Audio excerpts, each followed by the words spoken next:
Happy Holy Hump Day on this August 5. I'm Pastor Robert. Welcome to this midweek time of sharing some church news and offering some spiritual reflections. Thank you for joining us today.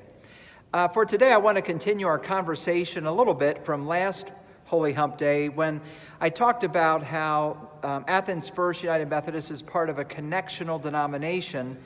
And I talked about the West Ohio Conference. We're one of 1,000 United Methodist churches, and representatives from each of those 1,000 churches, the clergy as well as a lay representative for each clergy, we meet up at Lakeside, Ohio, along Lake Erie as part of the West Ohio Annual Conference, and we decide on matters pertaining to the West Ohio Conference and how we can be in ministry together instead of just separate churches.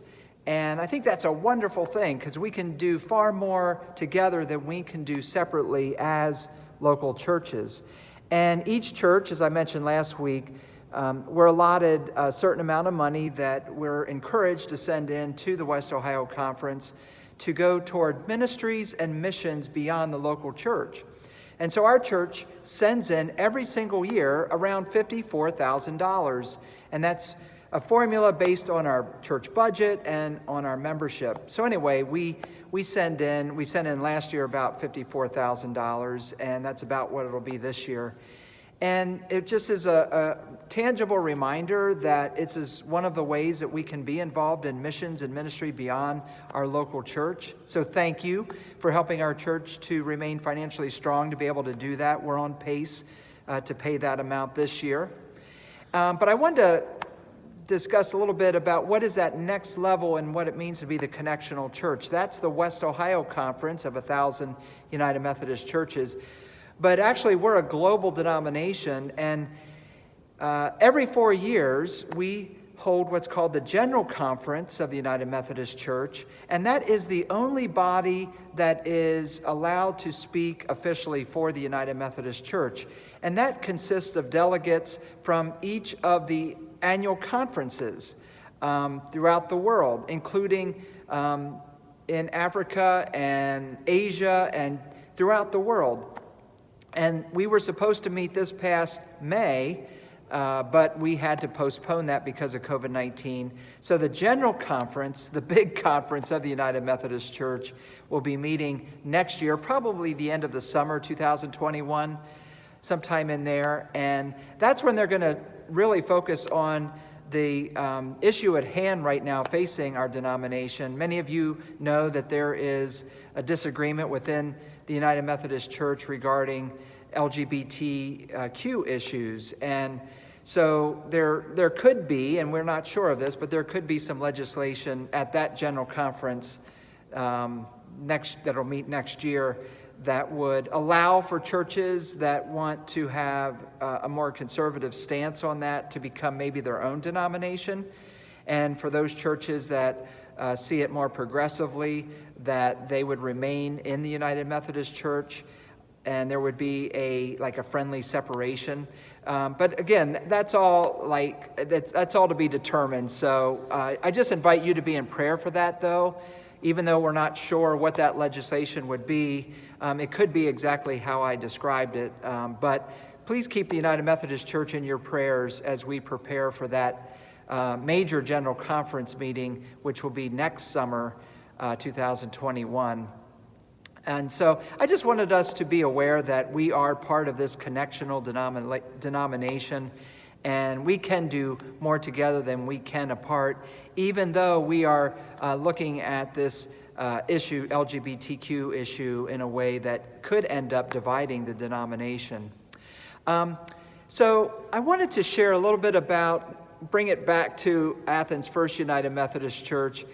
I wanted you to know that there is a set of questions that I create after each week that can be used for your own spiritual reflection time, and it's based on that Sunday's sermon.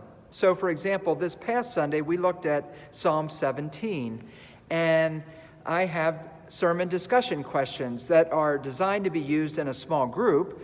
This is what our small groups use, but they're also designed to be used individually. So these are questions that you can use in your own personal time throughout the week, reflecting on the past Sunday's worship theme.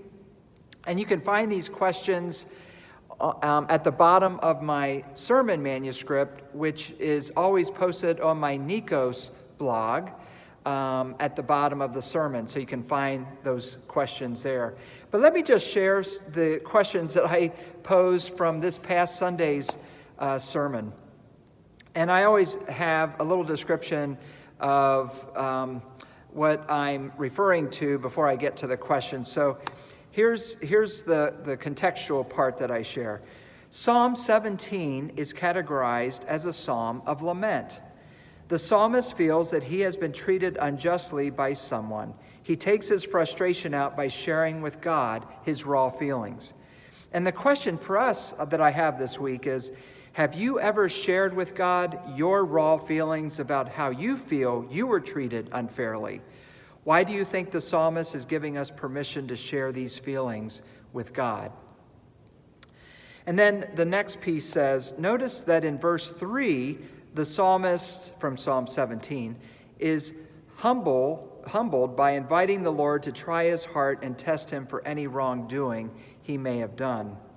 And then I asked, share a time when you felt that you were treated unjustly, but then realized that there was a simple misunderstanding or that maybe you were at fault to some degree. What helps you to stay humble and open-minded about a difficult situation? And then the final piece here says, Psalm 17 is paired with our Genesis scripture reading, which is about when Jacob wrestled with the Lord at night. Jacob has been on the run from his brother because of the shady way he had treated him. When it was morning, the Lord blessed Jacob, and the brothers ended up being reunited. Notice that the psalmist, after his lamenting, also says that in the morning he shall be satisfied. And the question that I had here for the sermon discussion questions, how has offering your laments and raw feelings to God, like Jacob and the psalmist, led to you feeling satisfied and blessed? So that's just an example of 1 week of sermon discussion questions that might be helpful to you. And I'm just not sure if everyone in the church knows about these sermon discussion questions. If you're not in a small group, you might not have heard or run across these. But these are always at the bottom of my sermon manuscript, and they get posted early Monday morning each week. And that's on my Nikos web blog, Nikos. And maybe on a future Holy Hump Day video, I'll share a little bit about where I got that name Nikos. It's not Nikos, but it's Nikos. It's a Greek word. It stands for victory. It's a biblical word, by the way. So maybe I will share a little bit about that, how I came up with my Nikos blog. But you can find that. If you need to, you can just Google Pastor Robert and then put Nikos, Nikos, and that'll show my blog. And you can go to there. And again, every Monday morning, I post the sermon from the previous day, the previous Sunday, and you can find those sermon discussion questions there. And so I hope that's a helpful aid to you. One of the things I love about these sermon discussion questions, it's a way that unites us because we're all looking at the same sermon questions, the same worship theme questions. So I hope you find that helpful. And I pray that you're having a safe week and a good week. And thank you for being the church. Even though our church building is closed, we're still the church. And look forward to this upcoming Sunday's online worship service as we continue our Summer of Psalm series.